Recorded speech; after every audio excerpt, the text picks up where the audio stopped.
परिस्थितियां कैसी भी हों, हमें उन हालातों से जूझकर बाहर निकलना है और कड़ी मेहनत करके अपने लक्ष्यों को पीछा करना है। यह सीखने को मिलता है कि सफलता के पीछे महत्वपूर्ण तत्व क्या है। संघर्ष, साहस, आत्मविश्वास और निष्ठा। इन सफलता की कहानियों को सुनकर हमें यह समझ में नहीं आता कि सफलता की दिशा में कठिनाइयों का सामना करना कितना मुश्किल होता है, परंतु यही सफलता की कहानी हमें सही मार्ग पर चलते हुए हमें अपने लक्ष्य तक पहुंचाने में सहायक साबित होती हैं। इन कहानियों के माध्यम से हम अपने आत्मविश्वास को बढ़ावा देते हैं और निरंतरता कितनी महत्वपूर्ण है हमारे लिए इस बात को भी समझते हैं, जो सफलता की सीढ़ी की ओर प्रगति के लिए महत्वपूर्ण है। दोस्तों, जिंदगी कभी किसी के लिए आसान नहीं होती। जिंदगी में ना चाहते हुए भी बहुत संघर्ष करना पड़ता है। जीवन में हर दिन कोई ना कोई चुनौती, कोई ना कोई संघर्ष आता रहता है और आता भी रहेगा। इस बात को जाहिर करते हुए हम आपके लिए लेकर आए एक छोटी सी कहानी, जो कि एक सक्सेस स्टोरी है, जो आपको समझाने पर मजबूर कर देगी और यकीनन आपके जीवन के संघर्ष को देखने का नजरिया ही बदल देगी। एक पिता और पुत्र की है ये कहानी। एक बार एक पिता ने अपने पुत्र से कहा कि बेटा, तुम बड़े हो गए हो, तुम अपनी जिंदगी में आगे बढ़ने के लिए क्या कर रहे हो? पिता ने अचानक से पूछे गए सवाल से पुत्र जो है चौंक जाता है और एक मिनट रुकते हुए हल्के स्वर में बोलता है, पिताजी, जैसे कि आप जानते हैं कि मैं पढ़ाई शुरू से ही बेहतर कर रहा हूँ। मैं अपनी तरफ से अपनी पढ़ाई या किसी भी बात को लेकर कभी ढिलाई नहीं बरतती है। मैं हमेशा से ही सब कुछ पूरे लगन और मेहनत के साथ करता आया हूँ।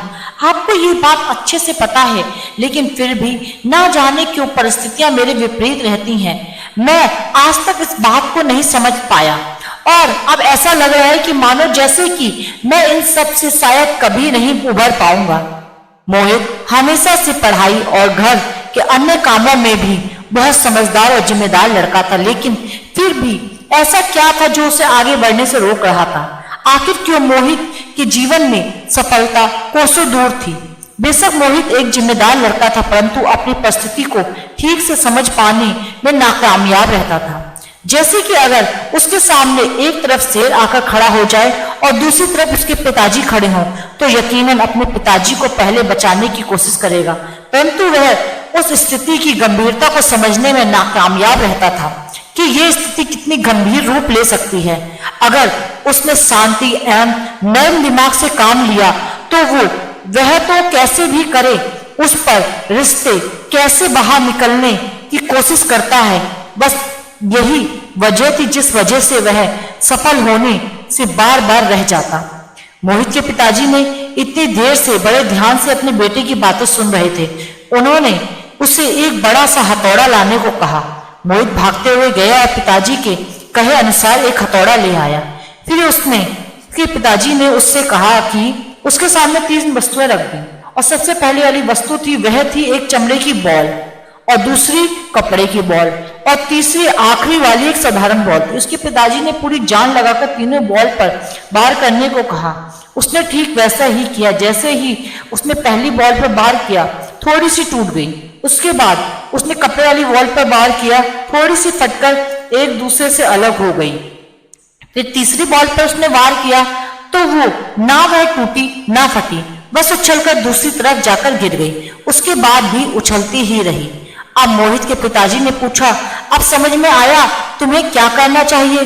फिर उन्होंने मोहित को समझाया कि बेटा, परिस्थितियां सब पर लगभग एक जैसी ही वार करती हैं, परंतु कुछ ऐसे लोग होते हैं जो उन परिस्थितियों से उलझकर टूट जाते हैं। कुछ तो उन परिस्थितियों पर बिखर जाते हैं, परंतु कुछ ऐसे लोग होते हैं जो उन परिस्थितियों के वार का फायदा उठाते हुए खुद को इतना ऊंचा कर लेते हैं कि फिर उन्हें रोक पाना मुमकिन ही नहीं होता। तो तुम भी ठीक वैसे ही करो। अपनी परिस्थितियों को समझो और उन्हें वार करने दो और फिर उनकी वार का फायदा उठा के कुछ इस तरीके से उठो कि तुम उससे उभर पाओ। लेकिन इन सबसे निपटने के लिए एक चीज जो सबसे ज्यादा महत्वपूर्ण है वह यह है कि तुम अपने दिमाग को शांत रखो।